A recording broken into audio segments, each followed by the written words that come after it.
There have been many legends in the 100 years of Chelsea's history, but only one who answers to the name Ledge.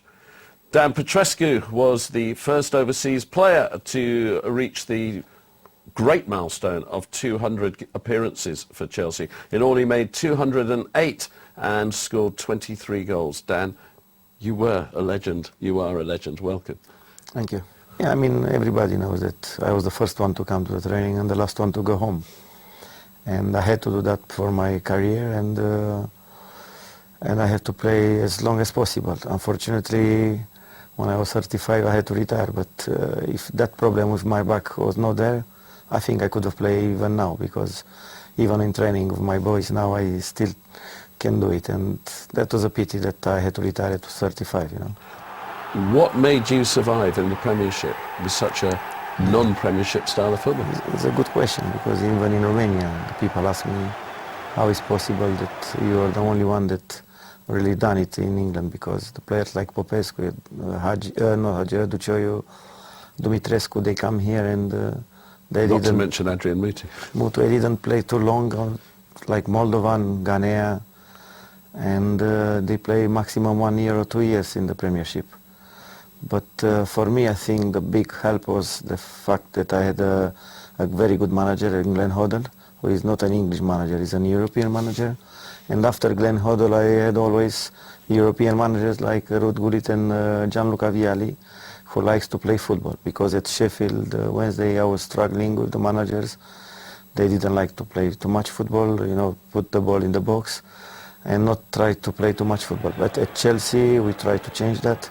We play football, the passing game, and that's what I like, and I think everybody saw that I like to play football.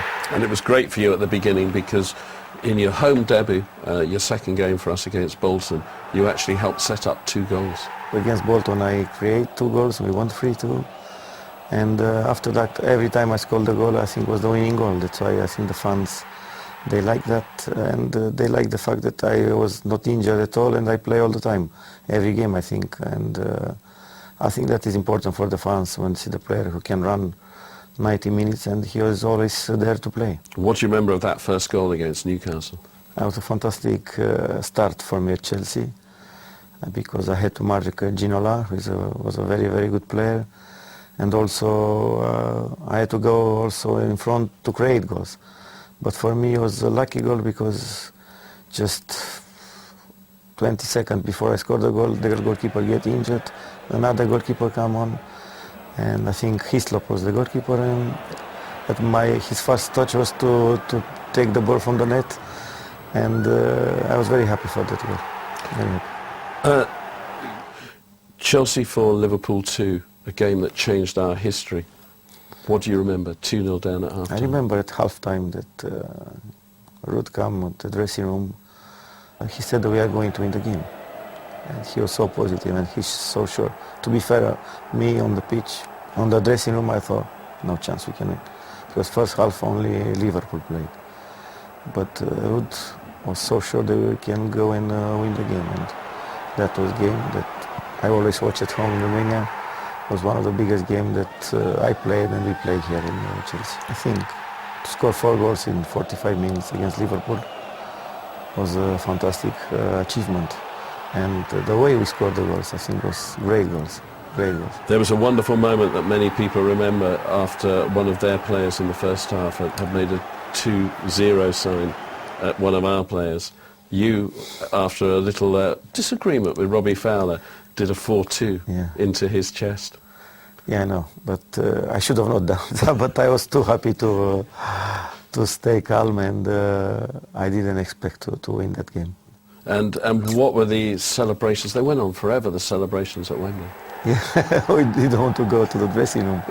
We stayed for an hour on the pitch, I think, and after that we went a tour in Thailand, I think, in Hong Kong, and we could have not stopped singing. All the, you know, it was fantastic, and it was a fantastic memory. Was it a special spirit, that team? Yeah, I think so. Especially Dennis Wise, I think, was the main man, the real captain, I think. Dennis Wise was the real captain. What was your best goal for Chelsea? It's very hard to say. I scored maybe against Galatasaray, because it was in the Champions League. And was the winning goal.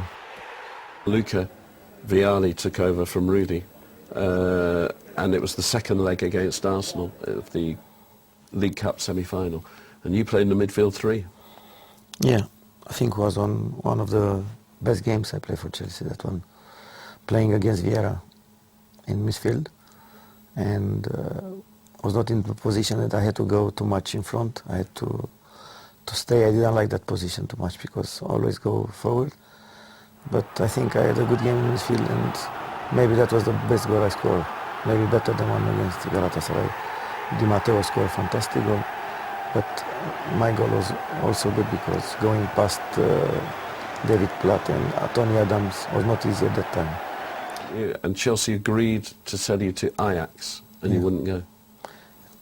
Yeah, that Martin Olsen was the manager of Ajax. He called me and he said if I want to go, and I was not sure what to do because Ajax was a big team. But I said I'm settled here, I love Chelsea, and I would like to have a go because Laudrup left, and I think I can do it. Now he left. He was a fantastic player. I knew that he would play in front of me, but when he left, I thought why not to try to play. And when I first come in the team, I play well. We won 3-0, I think, Wimbledon. Where you scored one and were involved in the other two. Yeah, and the next game I was again on the bench. That was a big surprise for me. I was very upset about that, but I was very professional, and I had to accept the decision of the manager. But you know, after you score a goal, create one, you win 3-0, was the best performance of the season. It's not the best idea to take one player out and not telling him anything. It was a difficult time for you. There was the John Terry debut against Aston Villa as a substitute for you, and you got angry because you were substituted in your one start, and it was a very frustrating time for you. Yeah, with John Terry I had problems in training as well. He was training with us, he was at the youth team, and he always tried to fight with me, and I don't know why. He didn't like the skills that I have. You know, John is very hard, and he was hitting me in trainings. But in that time I know that he would be a good player, but I didn't expect to be so big. Was the Barcelona home game as good a game as you've played in for Chelsea? I think so, because we play against the quality players like Figo, Rivaldo, Puyol, and all the Barcelona teams, De Boer. But the performance was unbelievable. 3-0 after 35 minutes was unbelievable. And it was a big regret of my career that we didn't go through. And was the Galatasaray game, particularly as it was against your friend Haji, was that as good a game as you played for us? Yeah, maybe. I played in '89 against Galatasaray in the semi-final of Champions League, and we won 4-0, and I scored one and create another 2 goals, and I was playing right back. And that was one of the good games that I played against Galatasaray. And now playing with them and winning 5-0 away and 1-0 at home. And I would have liked to play all the time against Galatasaray, but Hagi and Popescu, they were my best friends, still my best friends, and I was sorry for them at the time. But we did very well to them because in that year they won the UEFA Cup. Your last game, although you probably didn't know it was your last game after the Barcelona match at Manchester United, you scored one and made one. And I got subbed again. And the manager thought it was my fault that we lost the game. And to be fair, I watched the game at home, all the game again, and I cannot see one mistake on mine. And I would like you to see the game, and if you see one mistake on mine in 75 minutes that I play, I give you whatever you want. And this is strange, you know, that manager, I'm a manager now, I make decisions, maybe sometimes I make the wrong decision. That was the manager decision, he didn't like my attitude, he said I was not right, and I don't know what is wrong when you're not playing in Barcelona. You play Manchester, I was not happy that I didn't play Barcelona, but I play against Manchester, not missing one pass and scoring one goal, create one goal, and the manager felt that I was my fault that we lost the game. And after that I left and go back to Romania. I was very unhappy. To be fair, I think I could have played more for Chelsea, but I didn't want to leave the club at all, but I cannot do that without the manager wanting me.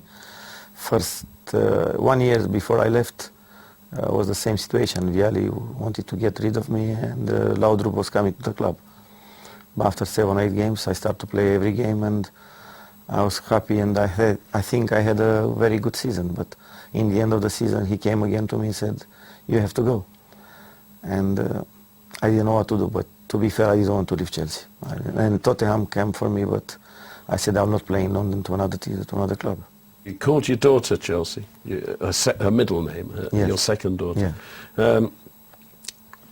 Looking back now, how do you see your whole time here? Was it a peak of your career? Yes, of course. I mean, I told you yesterday. I was born in Romania, and I was born at Steaua Bucharest, who is my club that I loved. And after that, Chelsea will always be in my heart.